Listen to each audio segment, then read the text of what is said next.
If you feel worse when you eat healthy, this video is for you.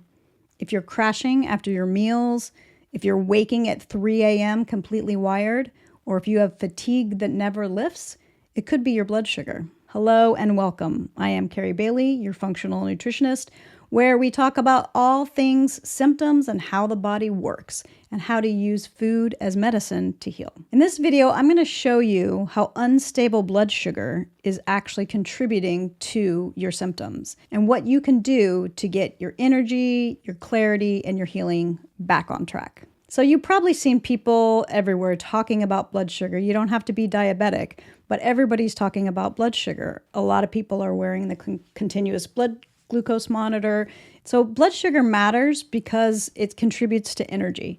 Because if your glucose is not getting in the cell, you're not going to have strong energy. Also, if your hormones are out of whack because your blood sugar is out of whack, then it's going to impact your adrenal glands, and it's also going to impact your thyroid glands. And your adrenal glands also impact downstream your sex hormones. If your progesterone and your estrogen and your testosterone are off, it's a good chance that they could be tied to your hormones. Blood sugar also can impact your sleep. So if your blood sugar is imbalanced throughout the day, you can bet that it's going to start getting imbalanced in the middle of the night. And this is a lot of times why people get up at 3 a.m.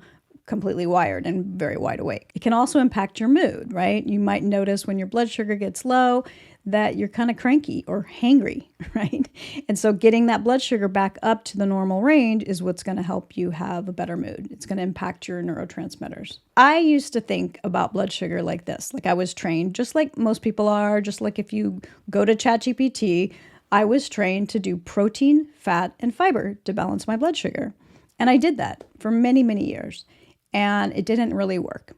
And the things that I learned, I'm going to teach you, and I've taught my clients as well. When your blood sugar is imbalanced, you might notice that your heart rate increases and that you also have these after meal crashes in your energy. So let's take Thanksgiving dinner. This is like one of my favorite examples. I know people always say, oh, you get tired at the end of Thanksgiving because you had that turkey and the turkey caused it. Well, I can assure you, you can eat turkey different times a day and it's not going to cause that.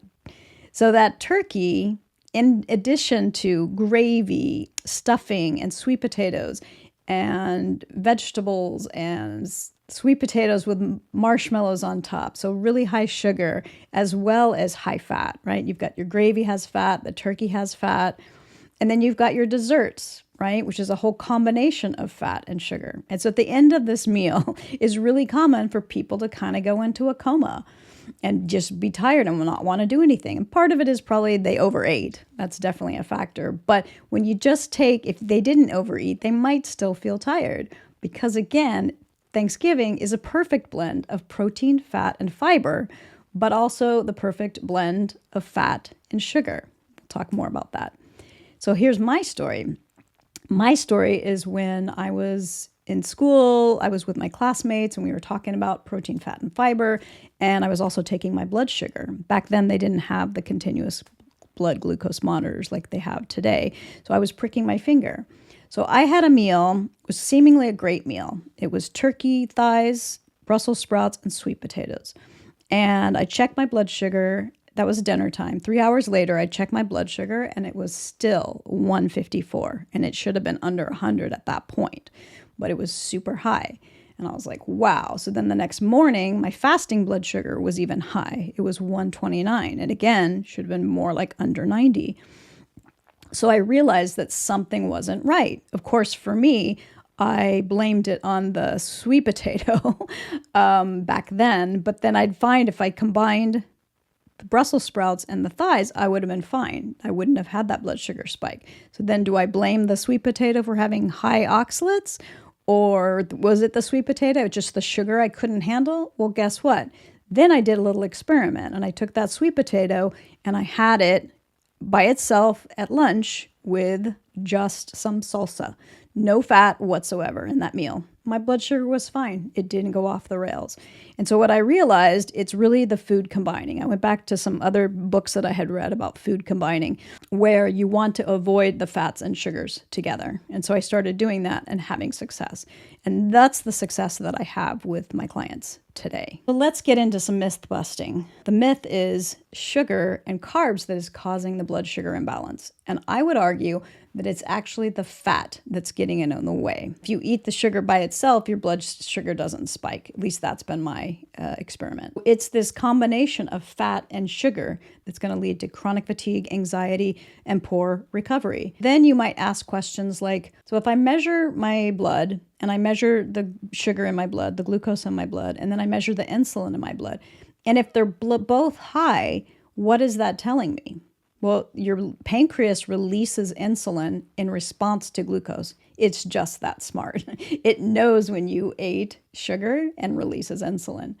And so it releases the insulin, it releases the sugar, but why isn't it getting in the cell? Nobody's asking why it's not getting in the cell, why both of those are elevated. Is it because there's too much sugar, or is it because fat's getting in the way? I would say, so what happens is when the fat's in there, the blood gets thick. And when the blood gets thick, there's no room for glucose, oxygen, minerals, and all the other nutrients that you're getting from your fruits and vegetables.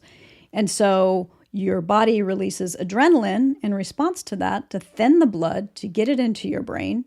But for some reason, the fat is blocking the glucose from getting into the cell along with the insulin. And here's the other important thing to note, that when your glucose gets in the cell, it can holds the door open for its buddies, the minerals, the nutrients. And so you're going to be, this blood sugar thing is going to lead to all kinds of downstream deficiencies in nutrients, including oxygen, which is a nutrient. Now, people will tell me, well, what about gluconeogenesis? So let's talk about that next. Let's talk about how the body usually uses fuel. So in the ideal stage, stage 1, your body is going to get it from natural sugars is the ideal. So you want fruits, you want potatoes, you want sweet potatoes, you want winter squash, you want honey and maple syrup and natural sugars. You want those first. Your body can take those glucose up right away. Okay, that's stage 1. Stage 2 is glycogen in the liver. So what happens when you eat glucose, if that excess glucose, your body has to get rid of it. So it either stores it in your liver. If there's room, it's going to store it, or it's going to flush it out, right, through your kidneys. So that excess glucose is stored in your liver. So the reason it stores it there is in case there's an emergency, right? If there's a car accident or some other traumatic event, your liver is going to release that glycogen to give you blood sugar so that you can fight the fire or do whatever needs to happen. But on a low-carb diet or too much stress, the glycogen levels get low. So, but that's really meant for your an emergency situation. Stage 3 is gluconeogenesis. So during gluconeogenesis, your body takes the protein and the fat that you're eating it and converts it into sugar, right? But this is an emergency system. This is like a backup system. This isn't meant for every day, but that's what your body is using every single day when you're on carnivore or keto.